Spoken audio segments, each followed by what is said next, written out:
Your struggle, your problem, your issue is not what you think it is. I get this all the time with mindset clients. They come to me and say, my marriage, she's this way, he's this way. I get it from basketball players. And they say, my coach, my teammate, they're this way. It's not what you think it is.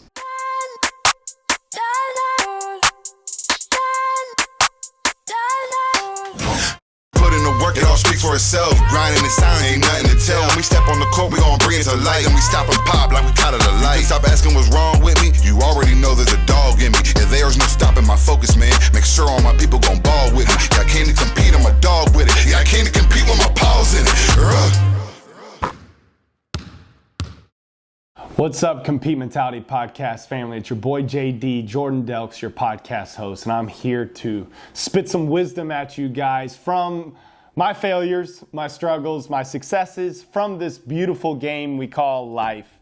And before I dive into today's topic, I want to encourage you guys to go to our website, competetrainingacademy.org. My wife, Courtney, and I have dropped our mindset and basketball programming for 2024.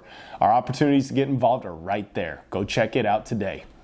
And I want to dive in and title this topic, It's Not What You Think It Is.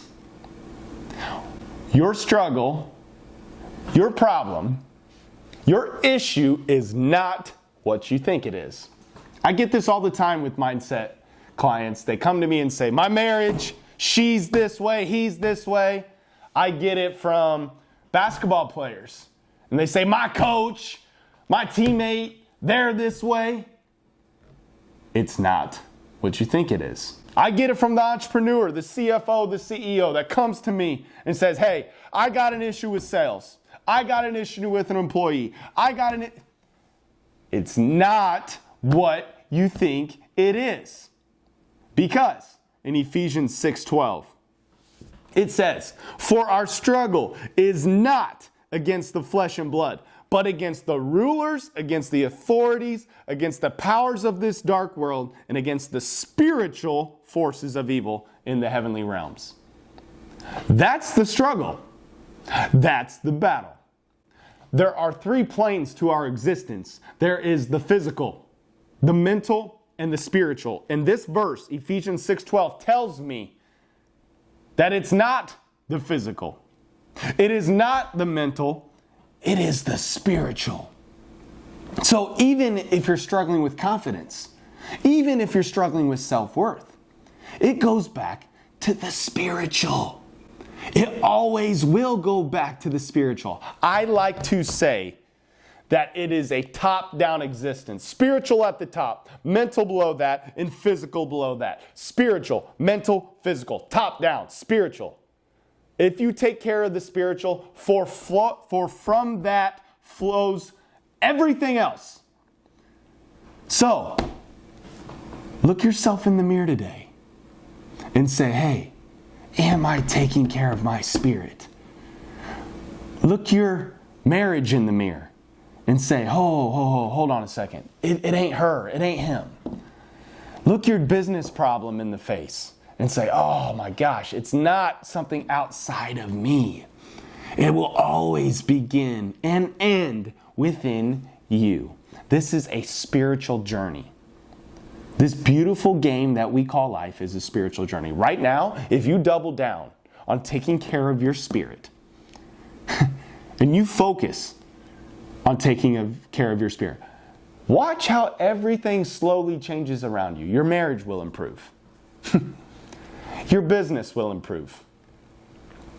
Your relationships will improve. Your game on the basketball court will improve. But it starts with doubling down and taking care of your spirit. And sometimes, I'm not saying when I say improve, I'm not meaning you're going to get the more money, more cars, more points on the court. I'm not describing anything of this world. I'm talking about more fruits of the Spirit. Love, joy, peace, patience, kindness, gentleness, self-control. And that's all you really want.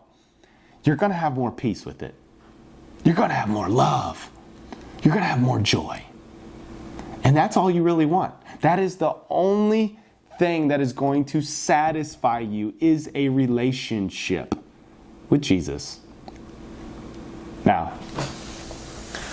I want to challenge you as we go here to double down on taking care of your spirit. I want to challenge you. How passionately are you pursuing a relationship with Jesus right now? Are you in the Word? Are you praying? Are you meditating? James 4:8 says, draw near to God and He will draw near to you. We live in a cause and effect reality. When you pursue Jesus, He will pursue you with an equal or greater passion that you're pursuing Him. It's that simple. So listener, go and do it. Go and do it. There's so many things trying to vie for your attention, but you got priorities.